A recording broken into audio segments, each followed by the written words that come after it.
Hey, what's up? We're back. It is Mini-sode II of Horns Up live at MDF. It's about 12:15 on Saturday morning, and we have just come back from about 10 solid hours of concerting at Maryland Deathfest at the Edison lot. I am Dan Kaplan, your co-host of Horns Up. With me, as always, Corey Butterworth, and our special guest, co-host emeritus, Kevin Davis. Yo. Who's chowing down on, what is that you're chowing down on? It had chicken in it, but now it's just potatoes and broccoli and green peppers. Vegetables? Sounds Yes. terrible. You eat vegetables? I eat many a vegetable. Wow. Yeah, All right. one I vegetable. vegetable.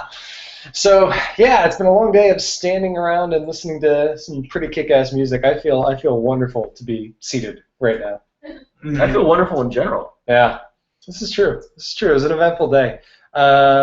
I don't know. Do we want to start from the top? Do we want to run through each band we saw, then talk about some favorites? Yeah, or let's do it that how do we way. do this? Even though I don't even remember the first band. Yeah, the first band was Castavit. They were very forgettable. They're just boring. They didn't interest me. Yeah, the bass player was neat, but that was it. We went during Castavit and basically sat in the car and drank beer, did we not? Yeah. Yes. Is that what we did? And we merched. Yeah. But We did merch. One thing we should note, every band did get better from start to finish. Like, there was a natural progression. It wasn't just the first band set the standard of things being shitty. So they actually set the bill up correctly. Yeah, they did. They set it up very correctly. So their intentions were found to be true. Yeah, so don't think that this first band being is any... They weren't. I mean, they weren't like bad. They just were kind of generic sounding and not that interesting. I wasn't offended at their existence. Right. But No. Like I would be at. I don't say know. it. Say A it. lot of things, but Amur is the first Yeah, one I was I going know. to say. From Imur, we went to a surprisingly fun act. I mean, I was From just, Amur, we went to a surprise. from Imur. From Castavit. Did I say Imur? Fuck my life. Yeah, you did. From Castavit, from not Imur, we went to a surprisingly fun act. Mgla. The Polish black metal band Mgla, who came out in, I don't know, they weren't ski masks. What were they? They were just, It was just black satin, Yeah. pretty much. And they were pretty cool. They had been billed as a duo, but there were, in fact, 4 of them. So, So there was lots. Maryland Deathfest can't numbers. So there were lies. I liked them a lot, though. Yeah, they played for, what, about 30, 35 minutes? They played, I think it was 35 minutes. They kind of reminded me of, like, Ventureland, except with breakdowns. Yeah, they had interesting moments that got followed by breakdowns, but the interesting moments were interesting. Yeah. They had, A few too many blast they beats. had some good grooves going. Yeah. A few too many And- blast beats, but not bad. We should keep in mind, by that point, the sound hadn't quite been fully realized yet. The sound guy was still kind of working his stuff out. So I think they could have sounded a little bit better. But again, that wasn't on them. That was more on the in-house team at MDF. But Mgla, Mgla from Poland, they were pretty kick-ass. From there, we went to a highly talked about band, highly recommended band that we had heard about from numerous people. Still didn't give a shit. Yeah, we went to the Ruins of Beverast, who... And led to the beers in the car. Yeah. Yeah, more beers in car.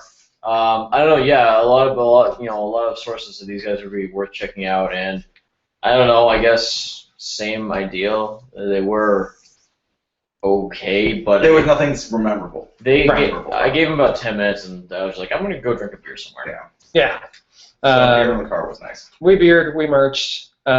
We just didn't really Ruins of Beverast. So Beer from the car, so I guess that's a thing. yeah. And then we got back, and it was pretty much smooth sailing from there. We went from Necros Christos into Solstafir, which was just 2 very solid. Yeah. It sets back was to back. perfect too, because obviously we didn't watch Runes of whatever. We watched Necros Christos, and they were heavy. They were fun. And Solstafir was a very Good ambient. ambient folk metal And cowboy hats. and cowboy hats, lanky motherfuckers, and then of course that was a nice welcome to the ears. They were fun. They were lively, and they were from Iceland and whatnot, because that impacts everything. And then we got right back into it with Taka. Which we should mention. It was their first Amazing. U.S. show ever. And it was Taka. amazing. they were cool. delivered. Good, straight up black metal from Norway. With elements of black and roll. Except for the black and roll that was like half the songs. Yeah, that's true. That's true. But they brought a lot of energy. They were really fun to watch. Plus corpse paint, which we all love. Yes. Good old corpse paint. We took another break during Cancer. I don't More think. beer and car. Yeah. We could hear them. We were parked literally 5 feet outside the door, or the gates rather. We were parked at the gates. Yeah. I had to say it. Yes. I'm the dick. Yes. But yeah, Cancer. We got food and then we got beer and we played Not Listen. Yep. So sorry, Cancer. We have nothing to say about you. Yeah. But we got chemotherapy instead. Ha! Yeah. Fuck my life. Time to restart this broadcast where Dan doesn't make that joke. Yeah. So then we came back in and Corey, for all the excitement you had about Agalok, you didn't even recognize them when we first walked Well, that in. was bullshit. A, I thought they were on the wrong stage. B, they were like, couldn't count stage. you're right, I can't count stage, don't care. Also, it was like 10 minutes early. I was like, fuck that shit. They're not playing yet. They got 10 more minutes. It has to be Cancer, and it wasn't Cancer. So I did my little sprinting thing to the front and hung out for a while. Take us through the set list though. You're They a played resident Agalok expert. I mean, they played a lot of shit off the new album. Yeah, we got Astral Dialogue. They opened with Astral Dialogue, which was really cool. Then they played what? Like Dark Matic Gods, I think. Yeah, I think we got Celestial Effigy too. We got Celestial Effigy. We got Ghosts. We got Limbs. They always play Limbs was good. Limbs is always good. And by the way, through all these songs, the bass was just way too high. Yeah, that was. They sounded great. I mean, but the bass was too high. Jason William Walton. It was like the reverse Metallica. They put him up way too loud. Right. They could have brought him down like easily 25% of what he was. Yep. And then they did bring him down, and they closed with Into the Painted Gray, which was fucking absurd. Into the Painted Gray, of course, from Marrow of the. Such a beast of a Tremendous song. Yeah. About 11 minutes long, and it just kicked ass. It was a great way to close the set. I don't know. They were awesome. They delivered very well. Like, everyone was into it, and it was... All my dolphins sneezed. Yeah. It was interesting because we had seen them before in headlining situations. And, like, when Agalok headlines, they can very easily play for, like... Hour and a half. Hour and a half, 2 hours, yeah. But, so while this was only a 55-minute set, it was kind of disappointing, but I think they structured the 55-minute set pretty well. Yeah, they did. They a little bit of a taste of everything, all the different styles, and their thing is they transcend genres with their music, and they were able to touch on a lot of the stuff they do, and really what was five or six songs, and they'll be on tour, so they'll get their full set. They're coming to the city they're coming to New York on Monday night, June 30th. Yeah, and I see them the following night. I have to decide whether I can do a Monday night show. You know you'll be there about 2 a.m. Yeah. Because that's what they do. Yeah. We shall see. Just do it. I'll be there. I don't turn down shows like ever. Just do it. Yeah. But that was dope as shit. And then from there, we just walked over back across to stage one, and we got at the gates our headliners for the day. Conveniently where we parked. Yeah. It was. And aside from some early set technical difficulties, what was it, like an amp head got blown out. Yeah. They sounded great. Pretty much rocked the hell out of it. Yeah. They were very heavy on Slaughter of the Soul, which was fucking cool. We're okay with. Yeah, it's just awesome. I was kind of curious and was half hoping that maybe they would play and announce one new song in the upcoming album, just as like a hey, we're doing this. Here's a thing to look forward to. Yeah. And they didn't. Which not a huge deal, but I figured first show here and God knows how long. Maybe after recently announcing the new album, they would have given us a teaser. But either way, it's exactly what we were expecting from them. They didn't exceed our expectations, but they didn't disappoint either. So no, they did. Their singer was wearing a really stupid trucker hat, and I think we were all offended and bothered by it. That's his thing, though. He's been wearing that for a long time. It's probably. Is he going bald under there? Like, is there something he's not telling us? It's gotta be. One thing I was looking at, we were standing pretty far back, But the pit during At the Gates got pretty rowdy. It got pretty large. Yeah, it was something I was almost envious of, the people that were partaking. Yeah. But yeah. The set they played for me was almost like in reverse order. I figured they would have opened with like the songs they kind of finished off with. Well, we got Under the Serpent Sun pretty early. No, but I thought Yeah, they basically closed with Blinded by Fear, which is their traditional opener, But they opened with Suicide, which is dope. Nation, which was Hey, it's Lauren. Hey, Lauren. Hey, babe. Lauren also partook in some Deathfest. But yeah, like they opened. I was not expecting to open with Suicide Nation because I thought that would be their closer. It sounds like one of their biggest songs, but the fact that it opened, I was like, "Fuck, done. That's good." Yeah, seriously. So, during exactly, so many sneezing dolphins, so little time. But what some of the other, I think these were just fun, but there was also some stuff going on behind the scenes for us that made the Gates set so great because we were watching At the Gates and this guy just takes off. Kevin just takes off out of nowhere. Do you see how big of a person this is? He disappeared. We lost him. How does this happen? We don't lose a count. I wander. I do that. But you're like Diet Bo. Diet Bo.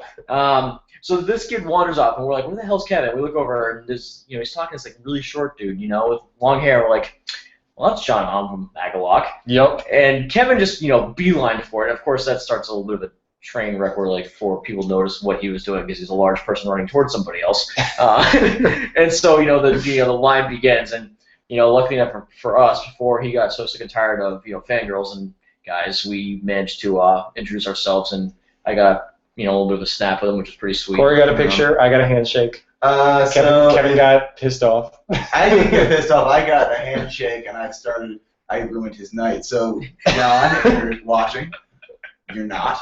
The slim to none chance you see this 10 years down the line, and this. I'm sorry I ruined your MDF. Yeah, I'm sorry that I set off a chain reaction that ruined your life and made you addicted to crack. Honestly, though, after me, I don't think anybody bothered him. No, he was just chilling there. And what was kind of funny is I actually spoke sentences to him, which is weird for me. Because I've mentioned on this podcast, on this blog before, how I saw them at Winter is Coming Fest. Winter is coming. I think Dan's underrated. It was just like, it was bitchy. Your cum was just bitchy. He was like, fuck you. So that was October of, I guess it was 2012. And we were talking about it briefly. I was like, yeah, I got the pleasure of meeting you guys, back in Connecticut for Winter's Coming Fest. He's like, oh, yeah. That place fucking sucked. And I was like, yeah, it kind of did. And he's like, how'd you see it? I was like, oh, I had a great time, but that venue's closed. He's like, oh, yeah? Good. Well, because you were telling me, like, they apparently got kind of run ragged by the staff there, right? For the headline of a 4-day festival, they were kind of not treated that way by the staff. I mean, they were cool dudes. They were having, and from what I noticed, like, I spent most of the time there with Aesop and Jay Williams W, Jason, the bassist. They were cool dudes. They were just like, getting drunk, when they weren't playing, and it was fun. I have a feeling John just is a bigger person, though. He doesn't seem to have fun with things. Yeah. He seems like the type of dude that's just like quietly intense. Well, I guess that's what they were saying though when I met him the first time. I was like, oh yeah, John's not out because he lingers in the shadows until he needs to be present. Yeah. And I guess he lives like a cabin in the woods, and he has like all those like the skulls and stuff hanging on his walls, and like the incense burning all the time. That does not surprise me at all. Like he lives the genre of music he plays, which is pretty cool. Yeah. But so whatever. Take what he says with your insult. But it was awesome. It was a pleasure to meet him again. They played an awesome set.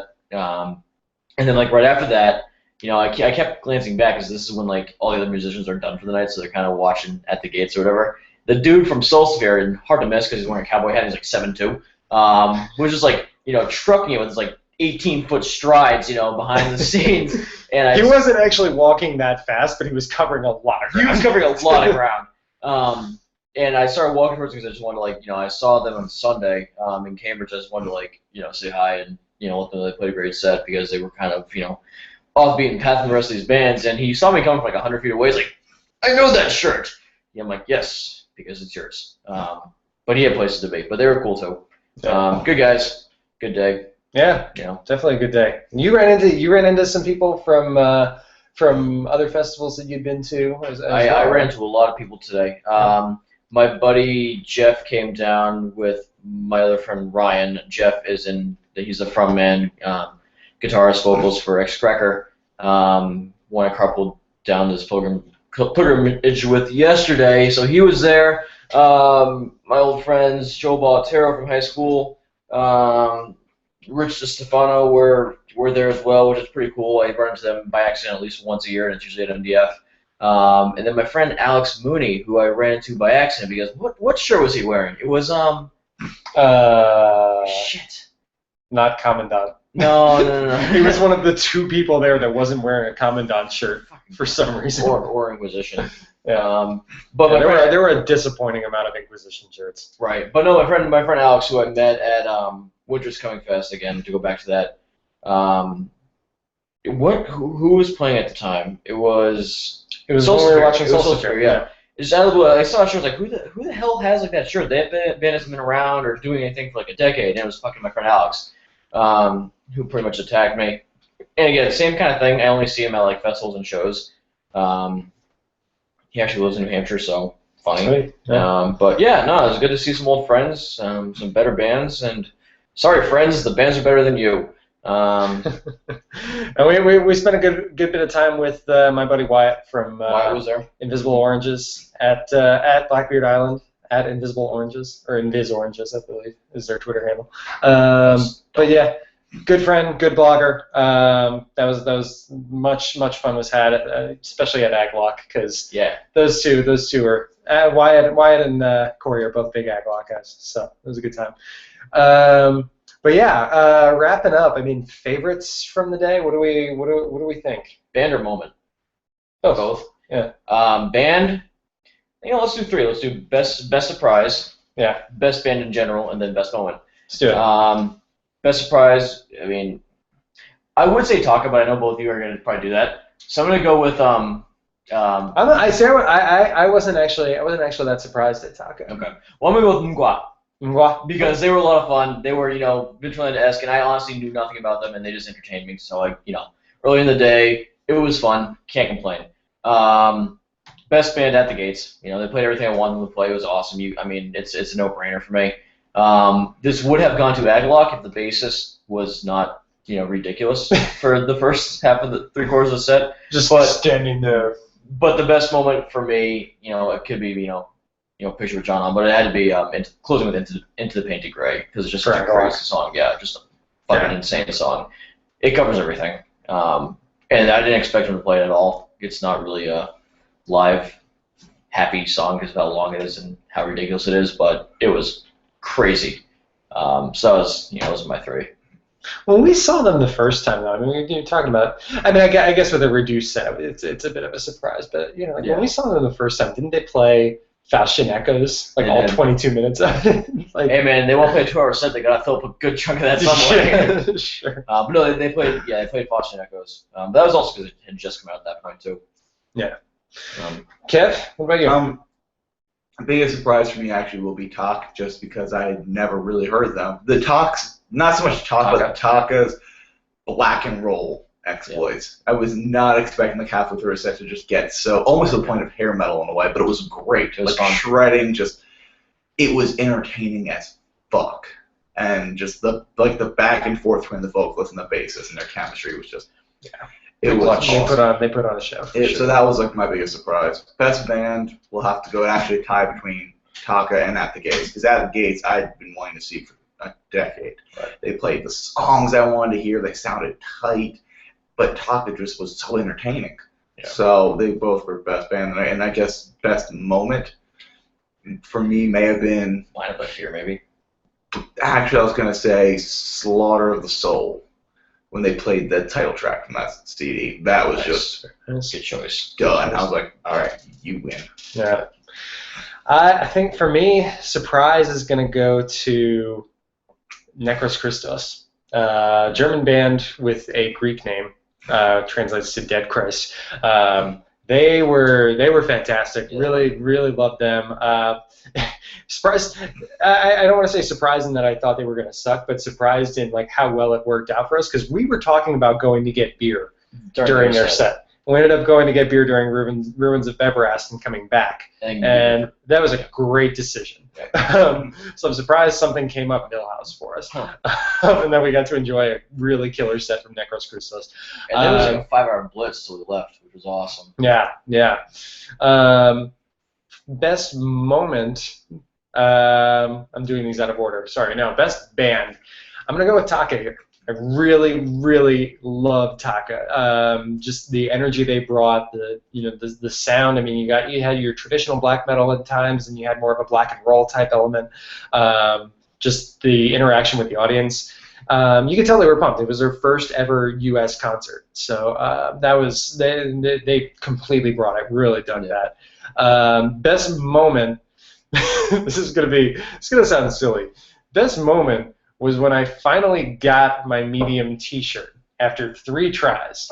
Went to the merch stand, saw this awesome Triptychon shirt, and I was like, cool, I'll take that in a medium.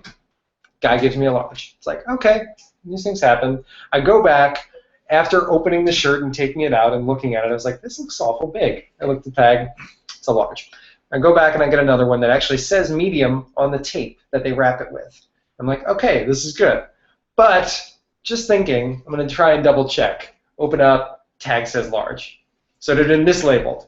So I go back and I was like, dudes, I realize this probably isn't your fault, but you gave me another large. They looked through no medium Triptychon shirts. They had about 400 large Triptychon shirts, no mediums. So I finally got a Celtic Frost. To go on to Morbid Tales. Had to show some support for Tom G. Warrior. Yeah. If it's not, his current band, it could be his old band. Killer so Legend. that was incredibly satisfying when I finally got a shirt that fit me.